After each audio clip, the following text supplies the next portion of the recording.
એ દિવસ યાદ છે, હું બહાર હતી અને એને મને 2-3 ફોન કર્યા હતા કે કાઉ તારું કામ છે, જલ્દી આવ. મેં કીધું અને શું કામ હશે? મેં કીધું આવું છું. આવીને તો કે તને ખબર નથી પડતી, હું તને ફોન કરું છું, તું આવતી નથી. મેં કીધું હા ભાઈ બોલ, કામ શું છે? આમ એનો નેચર જ એવો છે, 2-3 ફોન કોઈ બી વાત માટે કરી જ દે છે. મને એમ કે હશે હવે કંઈક. પછી ધીરે રહીને હું બેઠીને તો કે એક વાત કેવી છે. મેં કીધું હા બોલ ને. મારું નક્કી થઈ ગયું. મેં કીધું હે એવું હોય જ નહીં. તો કે સાચે કહું છું. પછી મેં કીધું તું હા પાડીને આવી. હા કાઉ હું આજે હા પાડીને આવી છું, મારું નક્કી થઈ ગયું. મેં કીધું કોની જોડે? તમને બધાને કેવી રીતે ખબર પડી બંનેને માટે? પણ અમને આજ સુધી એવી રીતે એને કશું કીધું નથી. કોઈ દિવસ નથી. અમને તો સ્ટોરી અમને નથી આવેલા છે. અમને ફેસબુક પરથી ખબર પડી છે. અમને સ્ટોરી મને તો આંટીએ કીધેલું છે. હું તો બંનેના સ્કૂલમાં પણ ડાયો બહુ, હા. common સાચી schoolમાં વાત હતો. છે, બુટ. તે છતાંય કોઈ દિવસ આમ ખબર નથી પડી કે આગળ જઈને આરચી સાથે આમનું Setting લગ્ન થશે. સેટિંગ હવે તો થઈ ગયું લગ્ન થશે. તો એટલે એકદમ જ છુપા રુસ્તમ જેવો એમણે બોમ્બ ફોડ્યો છે અને સરસ કનેક્શન પાછું આવ્યું છે સ્કૂલનું. અને રહેવાયું નતું તો 3 મહિનામાં મેનેજ કરવા પણ પાછો આવી મેરેજ કરવા પણ પાછા આવી ગયા છે. વેડિંગનો એક્સપિરિયન્સ કેવું રહ્યું તમારું અત્યાર સુધી જે બધા ઇવેન્ટ્સ થયા છે? એકદમ મસ્ત, પણ ભાવને ડાન્સ કરાવવાનો થોડો અફસોસ થયો. એક વધારે વાત કર્યો, વધારે ઓછો કરાવવાનો કર્યો. હતો. ઓછો કર્યો. ભાવે બહુ થોડા થકાવા હતા. હા રિશિલ અને આરતીના ડાન્સ પરફોર્મન્સ માટે કશું બોલો? એ દિવસે તો બહુ મસ્ત કરેલો, એક્સપેક્ટ નતું કર્યું એ ડાન્સને અમે. પણ હા, રિશીલે ડાન્સ ટોટલી ગોખેલો. ગોખેલો હતો. એ તો હા. આજી આઈ એ પહેલા જેનો હાથ નીચે આવી ગયો હતો. ગોખેલો હતો, Proper બટ એકદમ. એક્સપેક્ટ નતું કર્યું કે એ બધું કરી શકતો. એકદમ જેવું આન્સર લખે આપણે જેટલું ક્વેશ્ચન ચોપડીમાં લખેલું હોય એ જ એટલું જ. પ્રમાણે આવ્યું છે એમ. એટલો ડાન્સ સ્ટેપ પણ કર્યો હતો, બટ જોરદાર કર્યો હતો.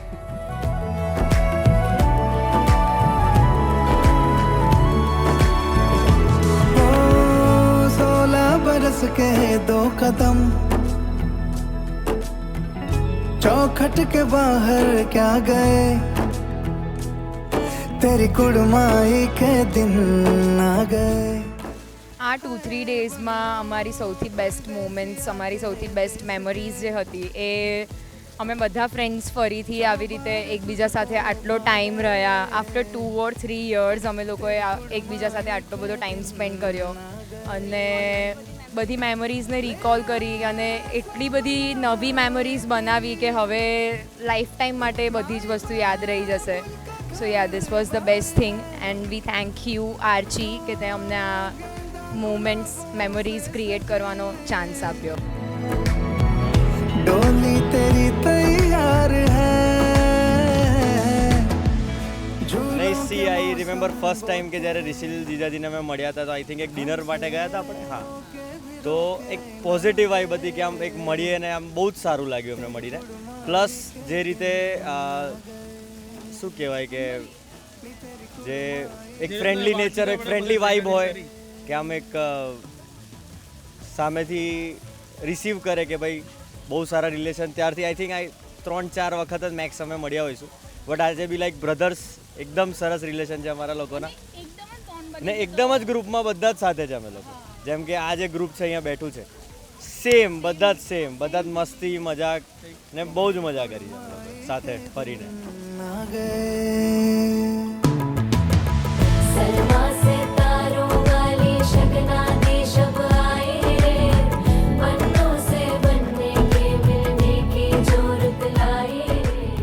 The first one was the Mehndi one, when all the relatives and everyone danced in joy without thinking of any other ones.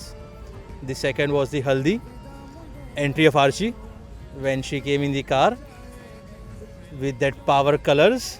Then the Garba. In the Garba, it was absolutely mine, the way I was walking in that song.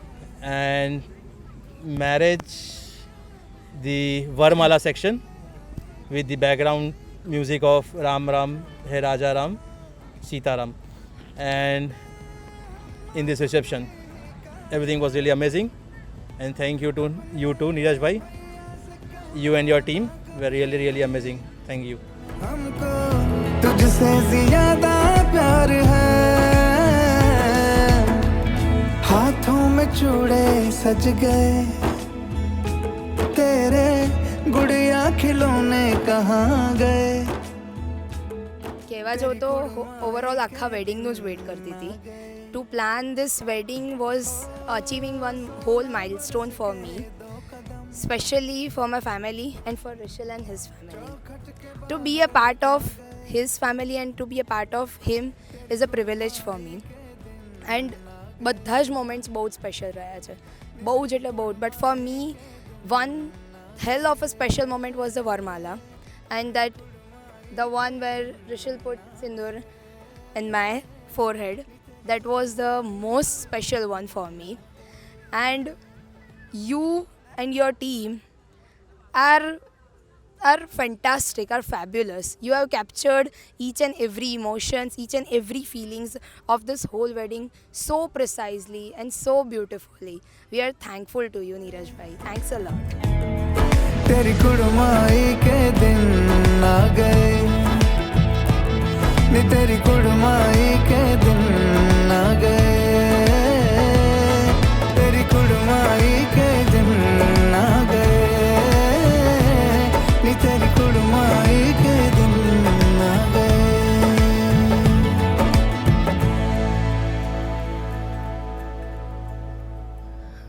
મામાનું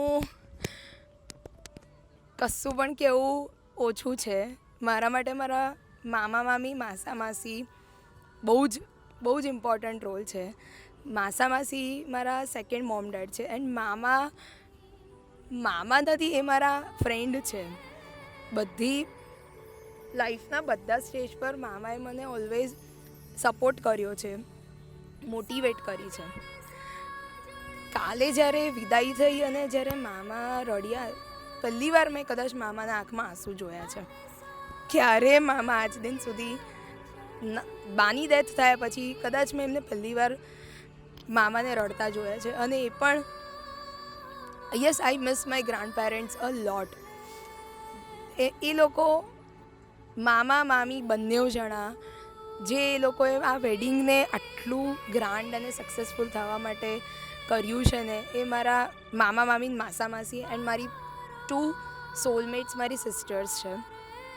એ આ 6 જણા ના હોત ને તો હું કશું જ ના કરી શકતી.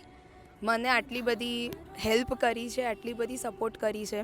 મારી જીદ, મારો ગુસ્સો, મારું ઘણી વખતનું બોલવાનું બધું જ સહન કર્યું છે એ લોકોએ, અને મારી બધી ઈચ્છાઓ પૂરી કરી છે.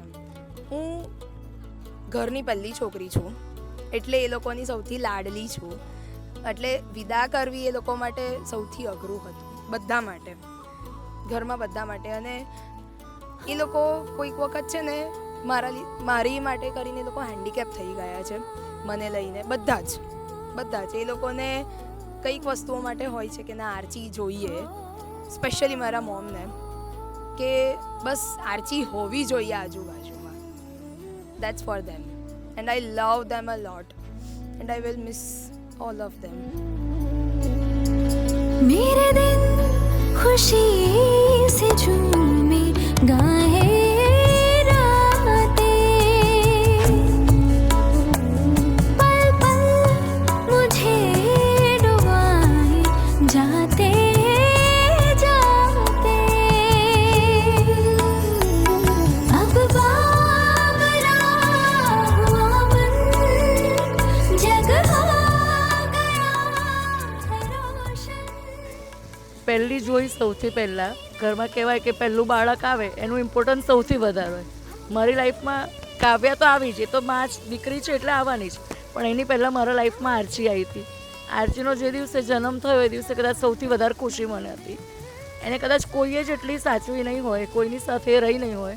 આજે દરેક વ્યક્તિ એવું જ કહે છે કે આર્ચી માસીની પડછાઈ છે, અને એવી જ છે બધાનું કેર. એને કોઈ જ વ્યક્તિ નાનેથી લઈને મોટા સુધી એક વ્યક્તિ એવી નહીં હોય કે જેની સાથે એનું બાઉન્ડિંગ નહીં હોય. મમ્મી તો મારી હું જ કરીશ, મામી તો હું જ કરીશ, માસી તમારે આ નહીં કરવાનું, મમ્મી તમારે આ નહીં કરવાનું, માસી તમારે આવું તો તમારે કરવાનું જ. એટલે બધાને જોડે લઈને ચાલનારી.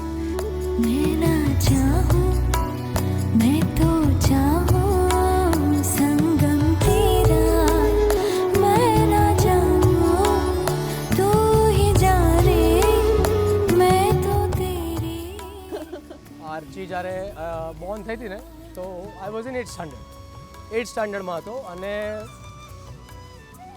અનલકીલી I was not very good in study. તો હું જે ક્લાસમાં હતો એ ક્લાસમાં દર્શનાબેન પણ ટીચર હતા અને ક્લાસમાં જવું ગમતું હતું નહીં. તો જે દિવસે આર્ચીનો બોર્ન થયો ને તો એ બોર્ન થયા પછી ક્લાસમાં ના જવું પડે એટલા માટે એક બહાનું મળ્યું હતું અને રજા પાડી. પછી એક રજા પરથી 4 રજા લીધી.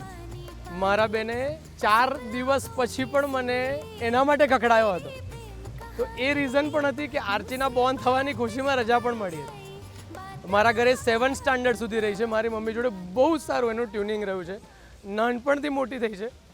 મારી પહેલી દીકરી છે ને એ આર્ચી છે. 3 દીકરી મારી બહુ સારી છે. પણ પહેલી દીકરી તરીકે મને એવું લાગે છે કે બહુ જ મેચ્યોર થઈ ગઈ. બહુ જ નાની ઉંમરમાં એને મેચ્યોરિટી મળી. બહુ જ સારું કામ કર્યું. અત્યારે જે સ્ટેજ પર છે ને અનબિલિવેબલ છે. Thank you.